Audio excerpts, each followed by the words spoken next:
The city changed in a matter of days. Streets once alive with business now felt haunted. Corners that had Tommy's men one night had Diamond's the next. Cops were everywhere, drawn in by the noise of power shifting hands. Every deal became a gamble, every meeting a setup, and through it all, the tension between Tommy and Diamond grew thicker, darker, unstoppable.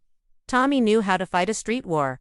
He'd done it all his life. But this one was different. This wasn't about survival. It was about betrayal. Every move Diamond made felt like a personal insult, every win a slap in the face. And yet, deep down, Tommy couldn't shake the feeling that maybe, just maybe, he'd overreacted. But pride is louder than reason, and in Tommy's world, admitting doubt feels like weakness.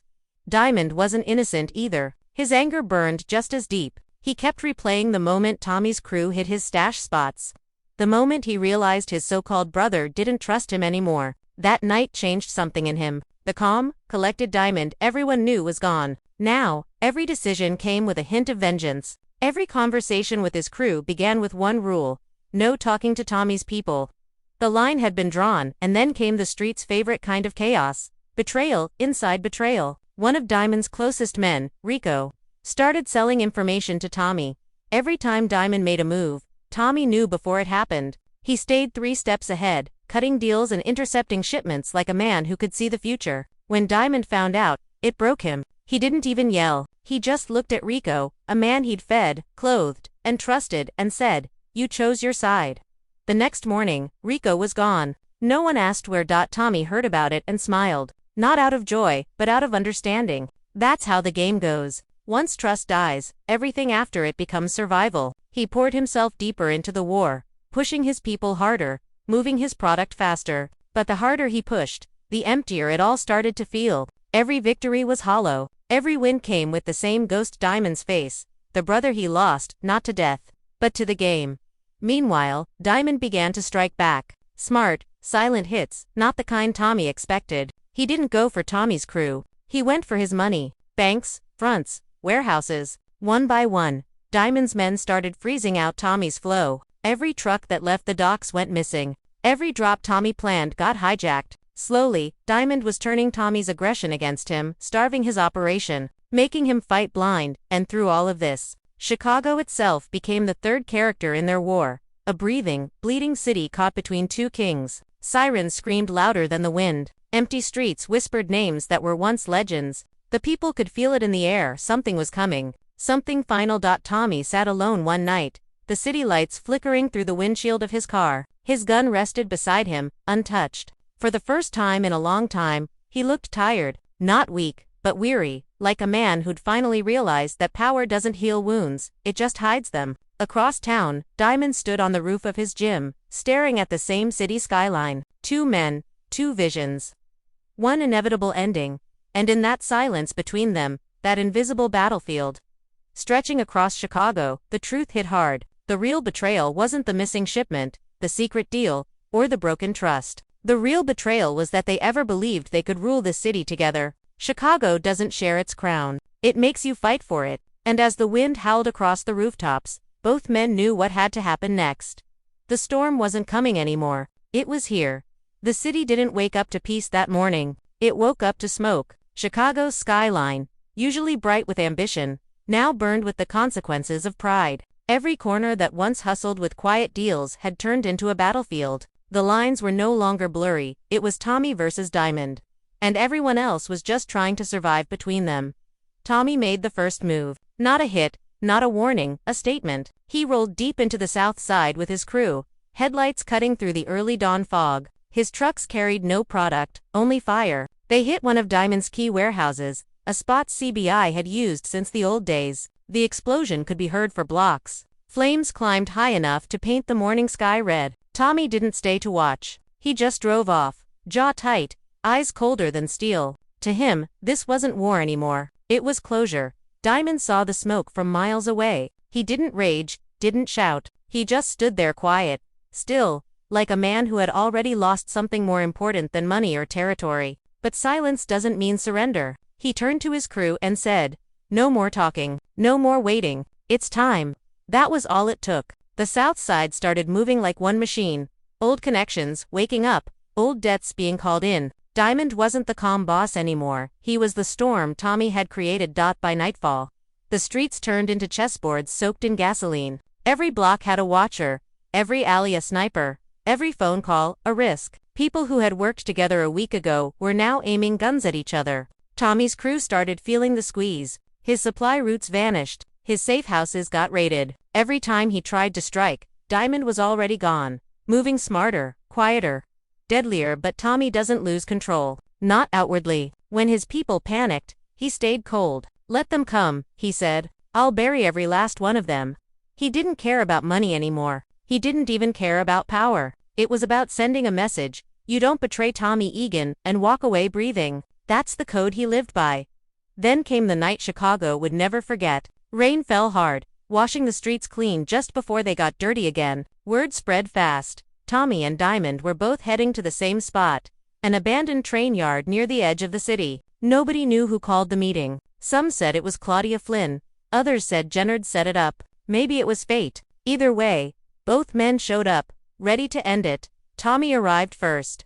Walking between the rusted tracks, his white sneakers splashing through puddles. His face carried no fear, just that familiar quiet rage that made men twice his size step back. Minutes later, Diamond appeared from the shadows. No crew, no backup, just him. Two kings standing face to face in the middle of nowhere. The echoes of the rain their only audience. For a long time, they didn't speak. They just stared. Years of trust, pain, loyalty, and betrayal hung heavy in the air between them. Finally, Tommy broke the silence. You had my back once, he said. Now you got my city. Diamond's voice came back low and steady. I never wanted your city, Tommy. I wanted peace. You just didn't know what that looked like. It wasn't a conversation, it was confession, and war rolled into one. Every word felt like a bullet. And when words ran out, reality took over. Gunfire cracked the air like thunder. Crews hiding in the dark opened up from both sides, chaos exploding in seconds. The train yard lit up with muzzle flashes, rain turning to steam as bullets hit metal. It wasn't business anymore, it was personal. Tommy moved like a ghost, ruthless and fast, every shot deliberate. Diamond fought like a man with nothing left to lose. They didn't fight to win. They fought to survive, to prove a point. By the time the smoke cleared, half the yard was burning. Sirens wailed in the distance. The city's underworld would talk about that night for years. The night Chicago bled. The night the brotherhood truly died. When the noise faded, Tommy stood bleeding but alive. He looked across the flames and saw Diamond on one knee, still breathing, still staring back. Neither man raised his gun again. There was no point. The war had taken everything. The streets were lost, their crews scattered, the empire gone. All that was left was the truth. They had both become the very thing they swore they'd never be, enemies. As dawn broke, Tommy walked away from the yard, smoke trailing behind him like a shadow he could never escape. Diamond stayed, watching the sunrise over a city built on lies and loyalty. Both men knew this wasn't over. Power never ends with peace, it ends with control. And Chicago wasn't done with them yet. In the world of power, every betrayal births a new king. But in this war, there might not be one left standing. Blood runs cold in Chicago tonight. The streets that once whispered loyalty now echo with betrayal. Tommy Egan built his empire on trust. But what happens when that trust gets shattered by the man he once called his brother? The city that made him powerful is about to test him harder than ever before, because this time, the war isn't against an enemy from the outside, it's a war between brothers. Tommy versus Diamond, a bond turned battlefield, a friendship turned feud. And as the tension rises, one thing becomes clear. Only one man will walk away with the crown. Chicago's night sky glows red, not from the sunset, but from the chaos waiting to explode. After the dust settled at the end of last season, Tommy stood taller than ever. He had survived the Flynn family's wrath, taken control of key corners, and earned a kind of respect that didn't come easy in these streets. For a moment, it almost looked like Tommy had found balance, business booming, alliances steady, and the streets finally quiet. But in power, peace is never permanent. Diamond, on the other hand, was trying to rebuild. Fresh out of one war and still carrying the scars of another, he wanted to keep CBI clean, or at least cleaner than before. He had dreams of turning things legit, stepping out of the shadows that nearly swallowed his life. But the game doesn't let go that easily. Every time Diamond tried to step out, something or someone pulled him back in. And this time, that someone was Tommy. The tension between them didn't start with gunfire or betrayal. It started with ambition. Tommy saw Chicago as a land of opportunity, a city ready for the taking. Diamond saw it as a chance for redemption. They were two men chasing power, but in two very different ways. One was fueled by revenge, the other by responsibility. And in a city built on secrets and greed, those two paths could never run side by side forever. Their partnership had been strong once, ruthless but respectful. Tommy admired Diamond's discipline, and Diamond respected Tommy's fire. Together, they were unstoppable. But that kind of power draws enemies. Whispers started floating around about stolen shipments, missing money, and deals made in the dark. Neither man wanted to believe the other could be behind it. But trust doesn't survive long in a world where everyone's got something to hide. It began small, a few suspicious looks. A few words left unsaid. Tommy started noticing things. Diamond skipping meetings, CBI soldiers answering calls they shouldn't, corners running light on product. And when Tommy questioned it, Diamond pushed back. Not out of guilt but out of pride. He didn't want to be treated like one of Tommy's soldiers. He was a leader, not a follower. And Tommy, the man who trusts no one but himself, took that as a threat. Behind the scenes, the city was shifting. Claudia Flynn was moving pieces of her own, whispering poison into the right ears. Jennard, always waiting in the shadows, saw a chance to divide and conquer.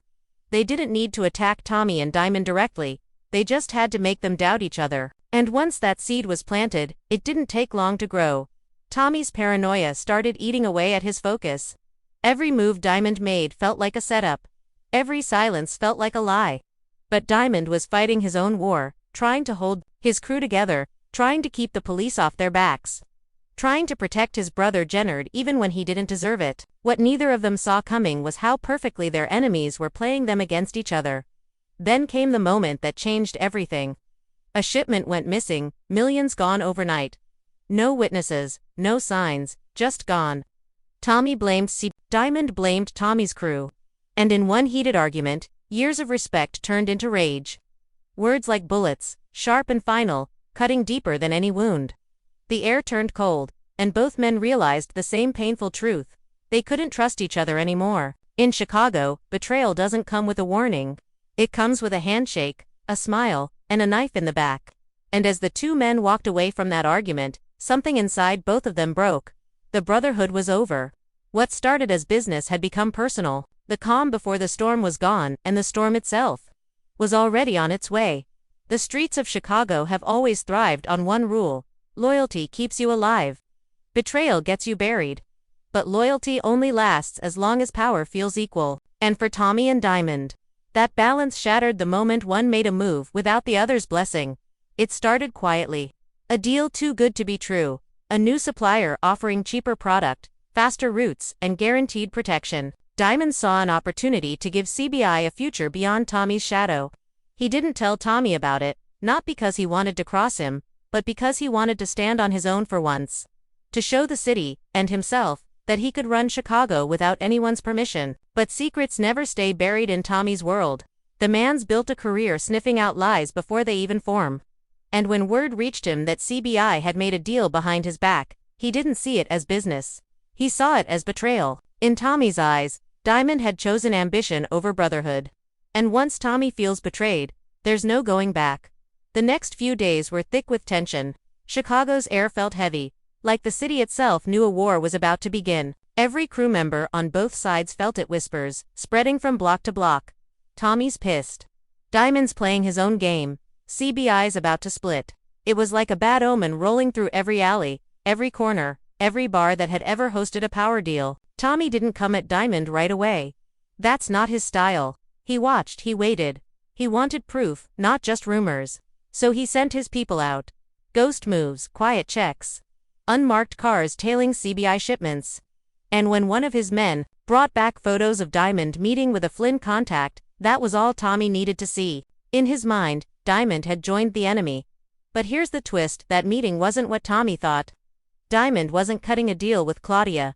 He was warning her, trying to stop the Flynns from moving in on their territory. But Tommy didn't know that. He saw the picture, saw the handshake, and that was enough. In the power universe, perception is deadlier than truth, so Tommy made his move. He hit one of Diamond's distribution spots, fast, loud, and brutal. No one died, but the message was clear. I see you. I'm not playing anymore. When Diamond heard what happened, something inside him snapped. He'd spent years trying to keep peace, trying to move right. But Tommy had just declared war. The betrayal cut both ways. To Tommy, Diamond had broken trust. To Diamond, Tommy had crossed a line. And suddenly, these two men who once ran Chicago side by side were standing on opposite sides of the same battlefield. The fallout spread like wildfire. Crews started picking sides. Corners changed hands overnight. Old grudges resurfaced. People who once swore loyalty to CBI began disappearing, showing up under Tommy's flag. And Tommy, ruthless, relentless Tommy, started moving like a ghost again. No hesitation, no warning, no mercy. Meanwhile, Diamond's world began to crumble. His crew questioned his leadership. Gennard saw an opening and started whispering poison again.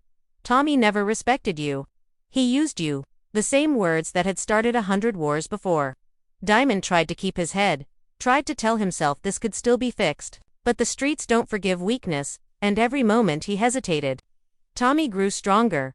Late one night, Diamond walked into one of his old bars, the same spot where he and Tommy first made their pact.